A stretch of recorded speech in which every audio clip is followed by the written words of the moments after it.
You're listening to the Business Marketing Show, episode number 18. You can find us at businessmarketingshow.com or on iTunes.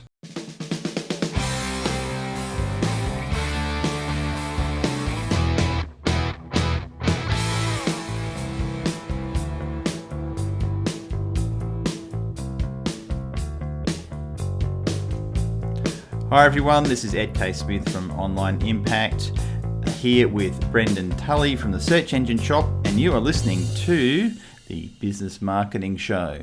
Thanks for joining us, and hello Brendan, how are you, mate? Hi Ed, how are you? I'm good, Brendan. How are you?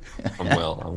We've had some very busy stuff going on this week. Lots of challenges, and I'm sure there's lots of business people out there who have similar things happen. You know, some weeks and some days things go really well, and other days they don't.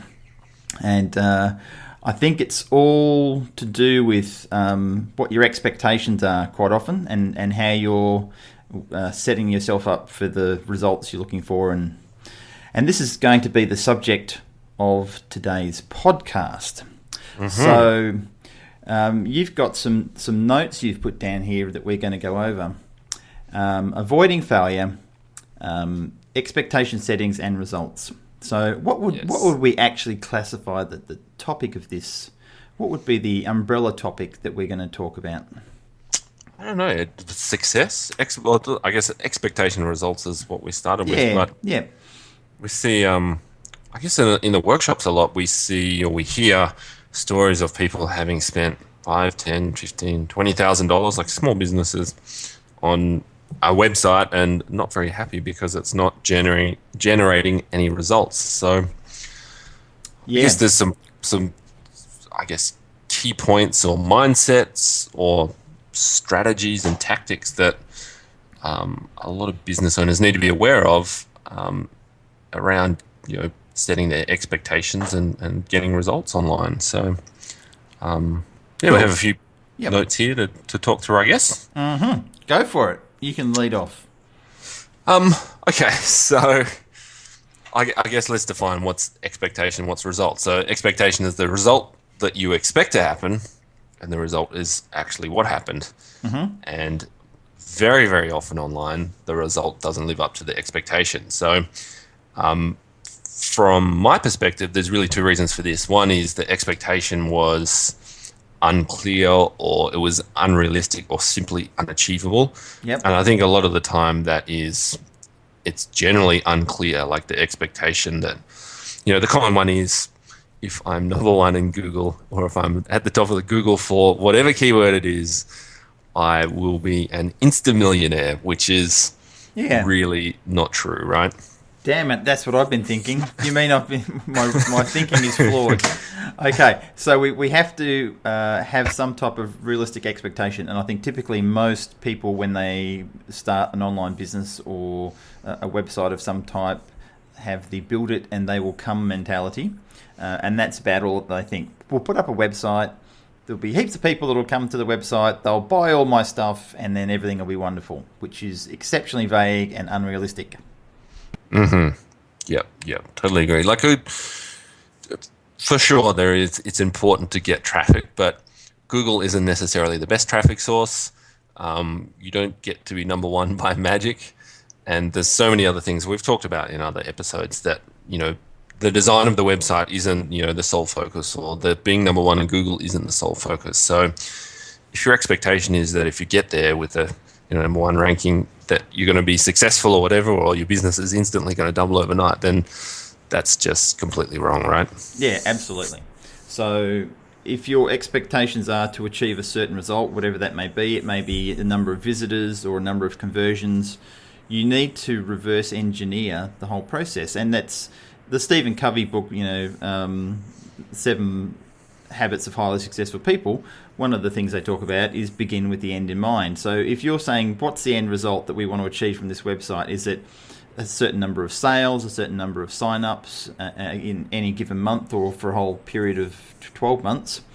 And try and reverse engineer as much as you can what it's going to take based on some I would say, some conservative numbers or I typically work with clients on a worst case scenario. So if this is what we think is going to be the worst case scenario and we can still make a profit, then all the improvements that we make along the way are going to exponentially increase what we do. So, but if you don't have any sort of idea or figure or number in your head of what you're trying to do, then you're just randomly putting up a website. You don't have any structure to what you're doing it for. You don't have landing pages set up to deal properly with any sort of call to action, and it's just a random hodgepodge setup. So try and work out what it is you're trying to achieve in a 12-month period. Yeah. Being very clear, like you've just said, like the goal isn't to rank in Google. The goal is to get more calls, get more inquiries, sell more things, whatever it is, whatever the real goal is. And I don't think a lot of people do that thinking, even though, it's like maybe 15 or 20 minutes with a pen and paper to do it. Yeah, I mean, look, I had a meeting with a new client just yesterday, and he's got a bathroom renovation company, and he's a young. Well, I say a young guy. He's not 30 yet, so he's definitely young compared to you, Brendan. But he's like he's like a little tiny baby compared to me. So, but he came with a Word doc that he put out, and he was very, very clear about what he wanted to achieve and where he wanted to be and the numbers. And I was very impressed. I don't think I've ever had a client quite so crystal clear as to what they wanted to achieve from their website. And it certainly made my job a lot easier, because we could say, okay, this is what we're going to need to do to try and get those numbers. And if we base it on a certain conversion rate from people hitting the website, then this is realistic or it's not realistic. So if you can actually have some mind map sketched out or a list of what it is you want to achieve, that will make it easier for you, for your whoever you're hiring to do your web marketing. And it'll just make things trackable, and then you can test and measure along the way, and you can refer to a point each month as to where you're at. Yeah. And I'm going to dig into two things you said there. It really is a game of numbers. Like, what being successful online really boils down to is making the numbers work, because at the end of the day, you need traffic, right? So you're going to you do get some traffic from SEO or organic searches that doesn't directly cost you money. But getting the website online, getting traffic, it all costs time, money, and resources. So it's really a game of making those numbers work. If you're investing time and resources and money, then you need a certain result from that. So just being clear, like when I have a client that comes to me with the numbers and the numbers all make sense and they understand the numbers, the job is so much easier, because you can say, well, let's set this budget per month, and you can roughly work out what they're going to make from that.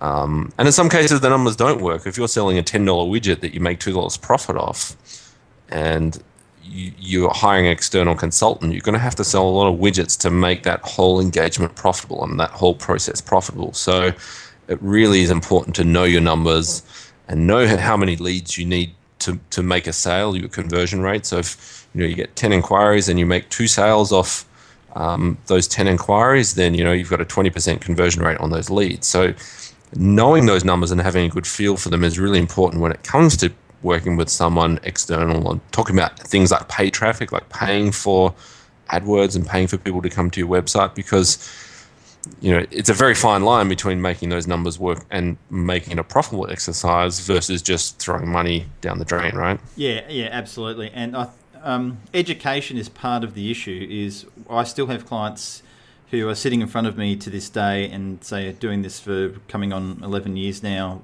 in terms of Google AdWords campaigns for clients. There are still people who don't understand what Google AdWords is, and they're wrapping their brain around the fact that every time someone clicks on one of their ads, it's costing them money.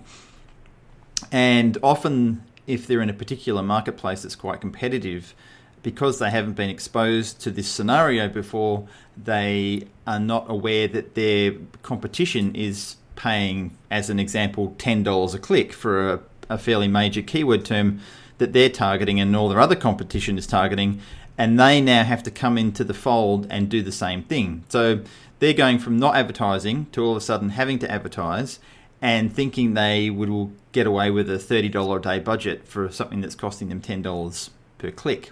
So they'll get 3 clicks and then their ads will stop appearing. So there needs to be that realistic side of what their budget's going to be, and that's just talking about an AdWords campaign. That's not talking about budgets for anything else, web design or web building or other forms of traffic. Just that one channel. So they need to understand and have some sort of informed view of what it's going to cost them in budget terms. Yeah, for sure. The numbers are so important. And also, like the mental framing around certain things is also important too, because if you think about AdWords, you're not just paying for a click. Like, the terminology can be deceiving. Yes, I'm paying for every click, but what you're really paying for is the opportunity to tap into that. There's a river of demand going past every second on Google where people want things. They want to buy things. And you're effectively paying for the opportunity to, take a slice of that river and, tap into it. You're paying for the opportunity to talk to that person who wants whatever you're selling. So, Brendan, that is a very good analogy. I like that. Do I have permission to use your river analogy with my clients? Absolutely, Ed. Go for it. Fantastic. No, we'll agree on a license fee. I'm not joking. That's very good. That was a very good depiction. If you're picturing a flowing river and all that river is flowing past with opportunity, and you're just tapping into that, a bit like someone fishing with fish floating past. So yeah, exactly. And every one of those people, they want something. They're at different stages of wanting something. Some people are standing there with their money ready to buy. Yep. Other people have a lot of questions that they need answered before they'll be in a position to take out their wallet and buy. So, there's a lot of things around knowing where your customers are and having the ability to talk to them and answer their questions so they move into a position of being ready to buy. But, I think the framing, if you think about it as paying for clicks, it can send you nuts. Like you feel like you're throwing money down the drain, but if you frame it as you're tapping into a demand stream, you're paying for the opportunity to talk to people who want to buy whatever you're selling, then it makes a lot more sense, and you'll be able to see the other parts of the puzzle much more easily as well. Yes, very true. So, and quite often, and you have this scenario happening with you, I know I do as well, is the short-term focus that people have. They expect quick miracle results with magic bullets, and sometimes that can happen. Sometimes you can go through and set up a website and get your traffic set up and start making things happen in the first week or so, or even sometimes the first day. But that's typically not the scenario. There's some sort of build-up time of, typically I would say at least a month. And often if people aren't getting results straight away and they haven't budgeted for a longer term strategy, then they give up, which is not, again, comes down to the realistic expectations. Yeah. So they need to expect that if they're going to get into the online stuff, it's going to be every week. It needs attention. It needs, it's not just set and forget. It's not a 1 month project. It is forever. So the website, if you expect the website to deliver you customers and leads and calls and inquiries and whatever on a continual basis, then it's going to need continual love and attention and budgets, and it's going to need to be front of mind. So absolutely. It's no different to going, opening a bricks and mortar physical store and then saying, oh, look, I'm just going to open it on Tuesdays. The rest of the days I'm not going to pay any attention. I'll just leave it shut. And, customers will surely still come. No, they're not, because you'll end up being known as the stupid bloody place that's only open on a Tuesday, and no one's ever going to go there even on the Tuesday. So you have to give it daily focus. And, if it's not you, and it shouldn't technically be you, it should be someone you're getting to manage this sort of stuff, whether it's a staff member or someone exceptionally intelligent like Brendan, or myself. I was just trying to be modest, but you can't do it all yourself. It's just not possible. So again, that comes into the realistic expectation. Are you going to be spending all your time working in your business, or would you rather work on your business and work on the strategies and the goals of what you want to do and building your business, rather than trying to do 40 different jobs in it? We've all suffered from it. I mean, I still have issues with that. I'm still working on that. I'm not perfect. And, there's often things where I catch myself from going, why the heck am I doing this? This is a $10 an hour job, and I'm supposed to be working on $10,000 an hour jobs. Not $10 an hour jobs. So and it's easy to get caught into that if you don't have your goals and strategies and expectations set up already. Yep, absolutely. And just going back to your point on magic bullets, there's not really. There is an episode. I think our first episode was the quick wins episode. So there are best practices, things you can do that are going to give you a bit of a jump, but there really isn't like a magic bullet. If you put a YouTube video on your homepage, it isn't magically going to make the website work overnight. So I think that's a trap. A lot of people fall into the shiny object syndrome. A friend of a friend said they should do something. They have to have a Facebook page, and that's going to make all the difference to the website. But that chasing the magic bullet really is, you're going to burn time and energy and probably get nowhere. It's a lot of wheel spinning. Whereas if you stand back and take a measured approach and think about the strategy first and work out the numbers, you're going to get a much better result. Yeah, and everything has to serve a purpose, doesn't it? I mean, I was having this conversation with Alan, my business partner, this morning. We're just designing a new site for remarketing.com.au that we're launching soon, and we were looking at different themes that we were basing our WordPress site off, because it's going to be built in WordPress. And some of the themes had some bells and whistles that did things, and the whole parallax themes, which is basically when you scroll up and down, you can see a background image behind in certain levels when you go up and down. You know what I'm referring to, don't you, Brendan? Yeah. The parallax theme. Yep. And it comes down to the point is, what purpose does it serve? Does it serve a purpose in getting people to take action when they get to our website to phone us or fill in the contact form? If it doesn't, it shouldn't be there. If it's just something that's a new fancy trend or some thing that does something on a website that looks sexy, well, stuff that. We're not using it, because all it ends up probably doing is distracting people. So I go by the principle of be open to everything, or be open, I should say, but question everything. So what's the purpose of everything you're doing on your website, and what's the strategy behind it? What's the expectation? All comes down to that. Yep, completely agree. Good. I'm glad you agree, Brendan, because we don't want to have a fight on our podcast. That would be no good. So creating a better plan of attack. So if someone's currently in a bit of a state and they don't know where to go, and they don't have a clear strategy with their website, what should they be doing? So they need to be focused on more than just the design or the website looking pretty, and more than just being focused on being number one in Google. So they need to broaden, I guess, the focus. And like we said, take a step back and work out what it is you actually want. What's the why behind the website? Is it more customers, more calls, more email inquiries? Getting specific on that. So that's a 15 or 20-minute exercise, pen and paper, just some thinking about, ultimately what is the goal. If you're going to spend money on the website, say, 5-10 grand over the next few months, 6 months or whatever it is, what's the result you expect from that? So you're not spending 5 or 10 grand to be number one on Google. You're expecting more customers at the end of the day. So, yep, definitely. And don't do what one of, they're technically not a client because they can't afford to pay me, because they have spent $100,000 getting a website built and an app built that now is basically redundant and useless because they've got no marketing money, because they spent it all on the website and the app. So you need to, if you've only got a finite amount of money, which that sums up pretty much everyone, then you have to budget out what that's going to be. So how much are you going to spend on the website, the marketing, staff? If you just go randomly throwing money at your web design without thinking of any sort of stuff, you won't have anything left to actually promote it. Mm-hmm. Mm-hmm. So that comes up to the poor budget and resource allocation. That was a good segue for you, Brendan. Yeah.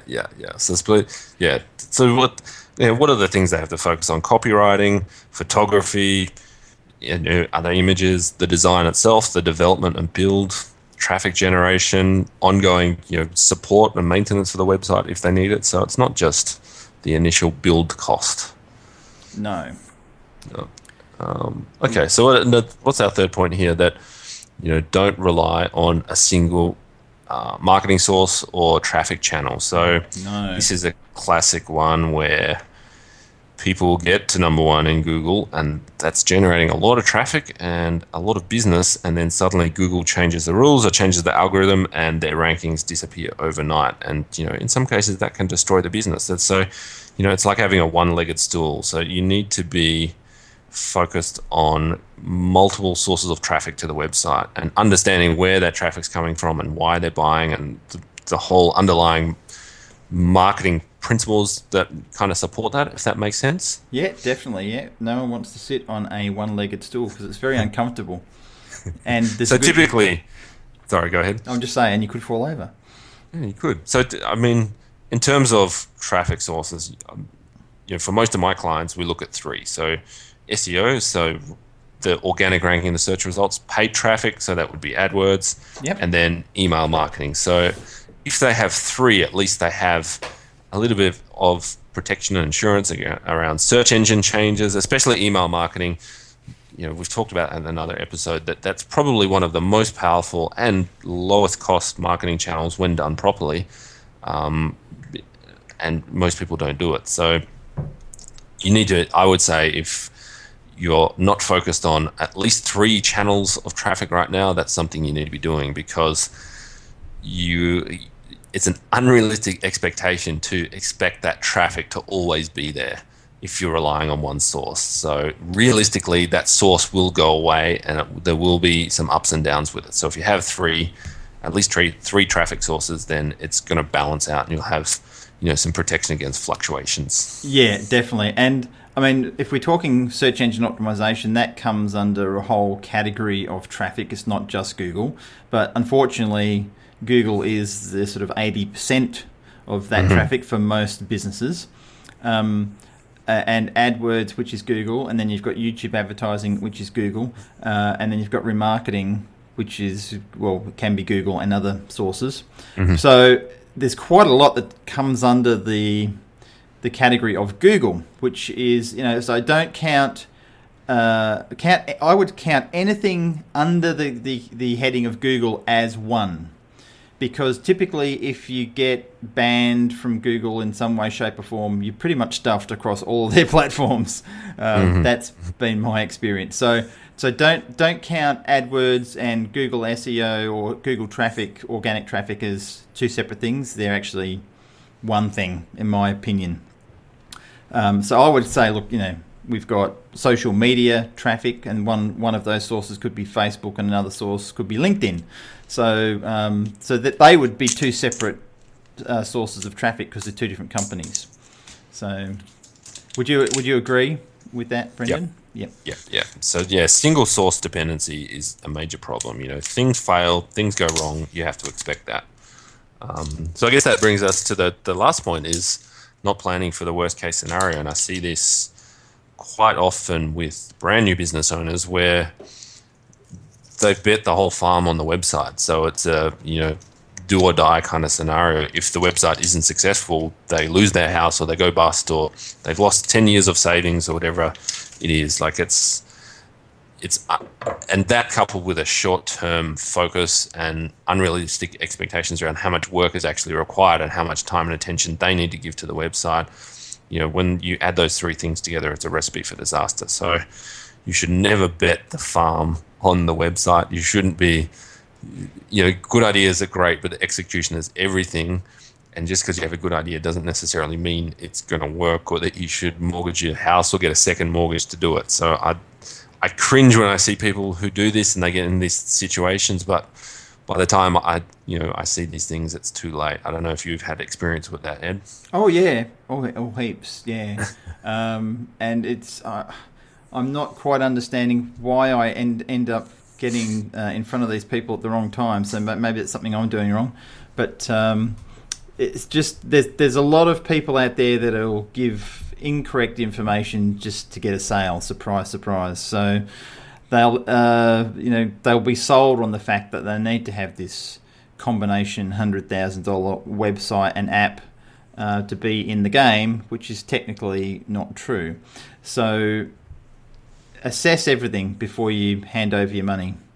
Yeah, I think I've got a post I'll link to in the notes on my website. So I got to a point where in the space of a few weeks, I had multiple people call me with these scenarios. So I actually wrote this post to direct them to them, to direct those people to it, called version 0.1, which is all about, testing the idea before spending tens of thousands of dollars on it, and actually road testing it and understanding the idea and seeing if it actually works in the real world before betting your house on it or getting a second mortgage or whatever, big gamble that they're going to make. But yeah, definitely worst case scenario, you've got to expect that things are going to fail. So you need to be prepared to not have that money generate any return. Just recently, I spent $10,000 on, we hired an external marketing firm, and we had them for 3 months, and it cost me just over 10 grand, and the results weren't what I expected them to be. So effectively, I spent the 10 grand and haven't seen any result from it, and that's okay because that was the worst case scenario that I had planned for and expected. So yeah, and that's the thing. If you have that in your mind that's the worst case scenario and that's within your budget and it's not going to kill you, then you go ahead and do it. If all things being thought out, properly, that is, not just randomly do stuff. So awesome. Well, I think that's probably got people thinking to go back and start doing a clear map of. I mean, it's no different. What we're talking about is a business plan for your website, ultimately, and forward thinking what it is you're trying to do. And you can't predict everything. You can't get conversion rates and how many people are going to sign up for things exactly right. That's it'd be wonderful if we had that hindsight or crystal ball thing working for us, because it just in the real world it's not like that. But if you can plan for some type of scenario, and I always say to clients, work it out as a worst case scenario, because if you can still make money from a worst case scenario, then it's all up from there. At least you'll be better prepared when you start going down the path of doing your website and website marketing. Mm-hmm. Cool. So, anything else to add before we finish up for this particular episode? No, I think that's it. I think we're a bit rambly, but that's okay. We're always a bit rambling, but there's always little gold nuggets in there. I'm sure that will be useful to people. And if it's not, put it in the comments below that this was the most useless podcast that you've ever listened to in your life. And you can't just do that jokingly, otherwise we'll get very upset with you. But let us know if it's useful to you or not. That would be great to get your feedback in the comment area below. Thank you very much, Brendan. Thanks, Ed. I'll catch you next week. Always a pleasure. Okay, bye now.